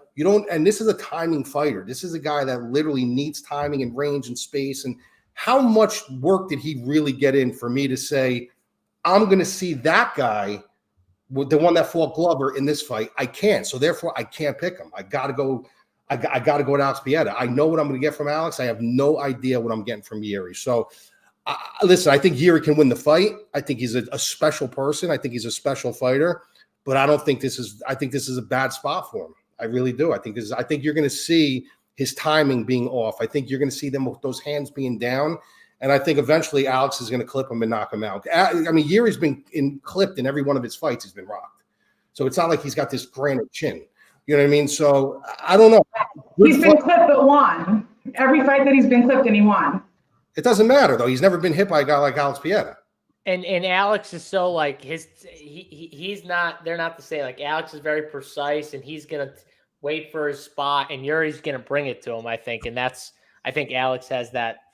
And he throws very looping punches. He throws very looping punches, and his hands are always down.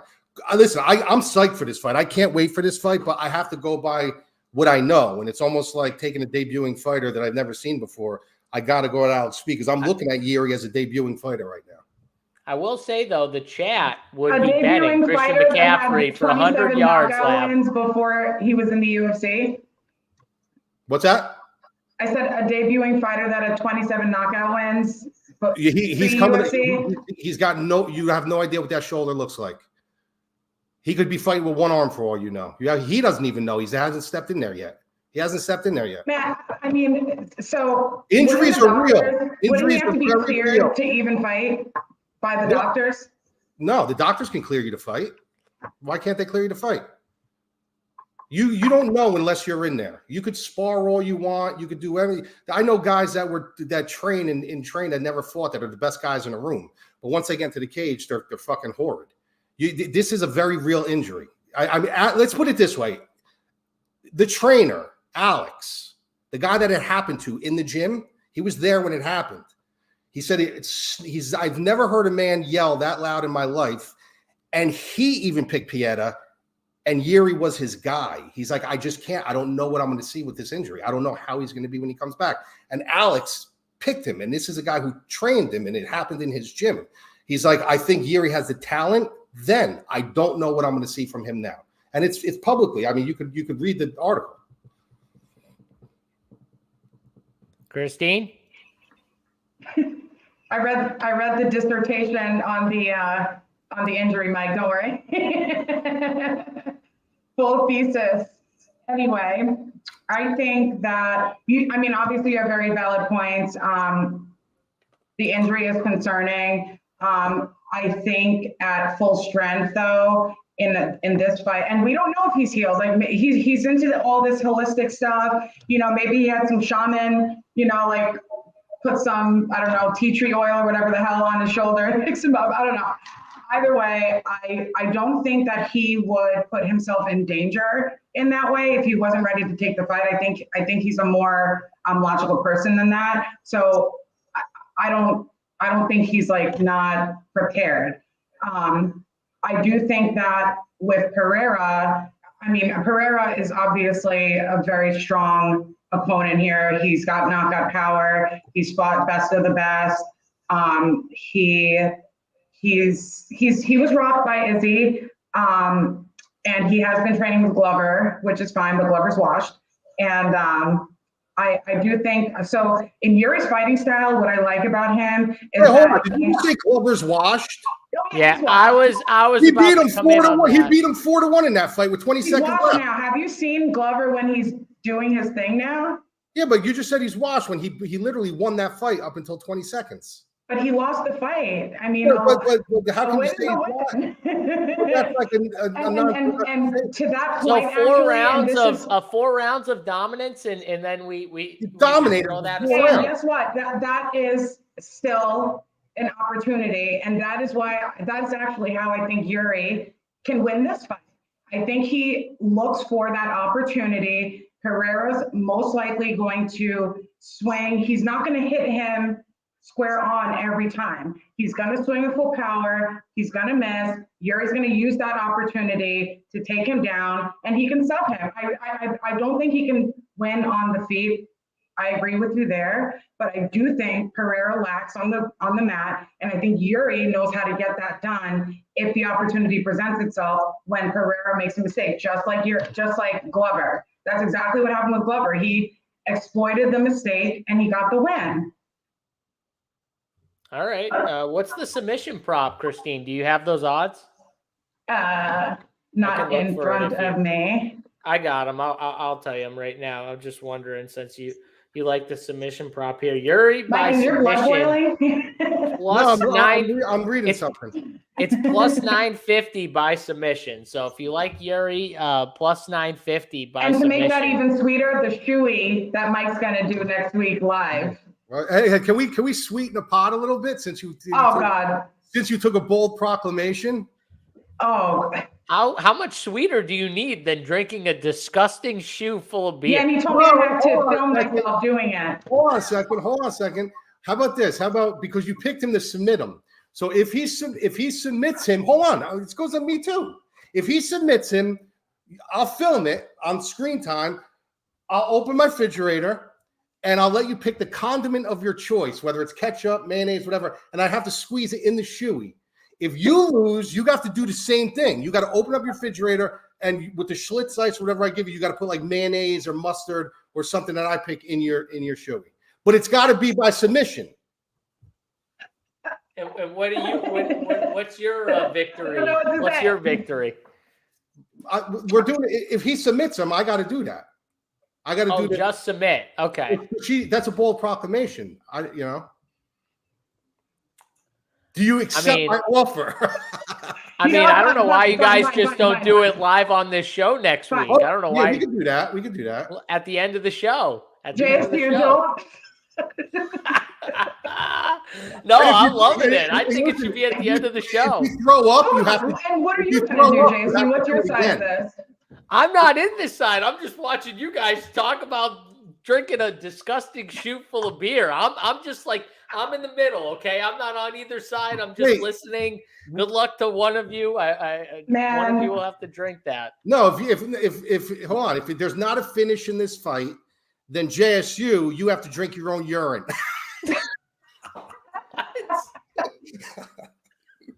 Too far. First of all, how would you know if it was my own urine? Well, you would have to go in a corner and piss in a cup.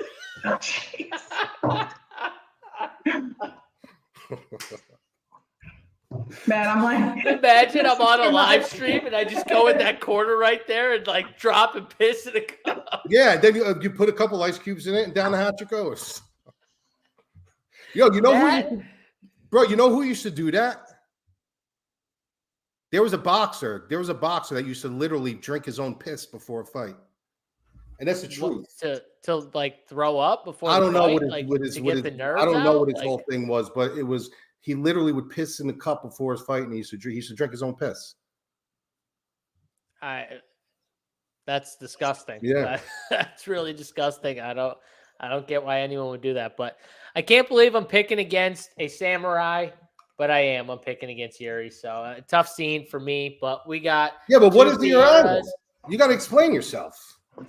So my thing with this fight is I just feel like Yuri, who has his hands are always low, he's gonna get caught, and I just don't. The power of Alex is just gonna be too much, I think, in this division, and the dude looks right. I just don't know how you're gonna recover for that, but he does always seem to recover even when he takes those hits. So I get Christine's point of, you catch him with something, but he still finds ways to stay alive and then weather a storm and win. So, I think this is a close fight. I'm more on the Pereira side. I'm going to take the chance that he catches them and KOs them, because I know he's got the absolute power to drop anybody in this division. And yeah, I think it's going to be a great fight, though. Honestly, I think someone goes out or gets subbed. I guess the Yuri sub is live for Christine. So plus 950. I mean, great. That's a great value. Great value. Yeah, it's great value. Yeah. What is that? Real quick before we go, what is that all Aspinall by submission? I will tell you. Aspinall is plus 410 by submission. That's actually value on that. That's not So bad. so it's interesting. Tom Aspinall's KO number is plus 220. His submission number is 410. Yeah, I can see that. Honestly, I think that should be flipped. Yeah, I like that actually.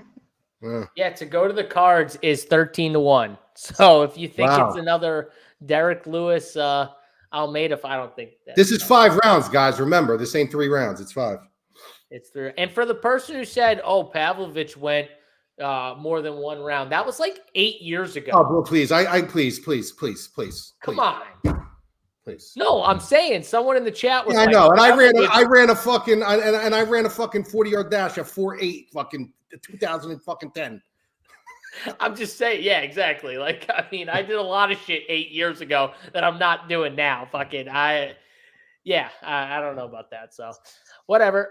Should be a great card. Hope everyone enjoyed it. Make sure you guys get over to Run Pure Sports. NBA 15 is the promo code over at Run Pure Sports. Get you 15% off your first month's payment. Hit the like button on your way out. Subscribe to the YouTube channel. Mad Lab's got all his picks, everything up, ready to go. His bet packs live on his site. So make sure you check him out over there as he's fucking doing this fucking buzzing as I'm trying to give a nice read for his damn website. And he's fucking hitting a button and buzzing. But Mad Lab, would you like to say anything about your website? I love doing this show with you guys. I think it's fantastic. I'm psyched that Christine was on with us to do it. Very knowledgeable. If you haven't followed her dog pick or you haven't followed her nightly NBA stuff on Twitter that she posts, get over there and follow it. She's very sharp. I shouldn't say pretty sharp. She's very sharp. Yeah. We had a great week last week at our site. Hit all the bets for the 1 o'clocks on Sunday, and we swept the board on Saturday. Hoping to do it again. We're giving away a box of cards this week for people that join. We'll be doing a DK contest. So if you're interested in the wagering side of things and stuff like that, come check us out at themadlabmma.com. Boom, Christine, first show. I have to say, outside of the mic, I think it was A+. We just got to get you a mic. We got to talk to Boss T, and get you a mic. And if I'm going to next week, I'm not coming on. What? Bro, I'm telling you right now, it takes like 30 business days. You're not getting no damn sweatshirt by next week. There's no friggin' way. No shot. But you thanks for the invite. This was fun. I enjoyed it. You might be drinking a beer out of a disgusting shoe. I got it all fucking. Girl can dream. No. I'm sending you the shoe, Mike. Don't worry. I'm going to send you this too because you got to shave your head. Listen, I don't need to freaking shake my back like you do. What's this? All right. Well, Lab's going to shave his back live on the show next week. Yeah, you can go shave your back tuned. now. Yeah. All right. All right. That's going to do it for us, guys. Thank you, guys. Enjoy the rest of the day. Enjoy the fights tonight. Go fuck yourself. Bye. I'm Christine. I said I'm Christine. Bye, thank Christine, you. I'm JSU. Good luck to everyone. We're out.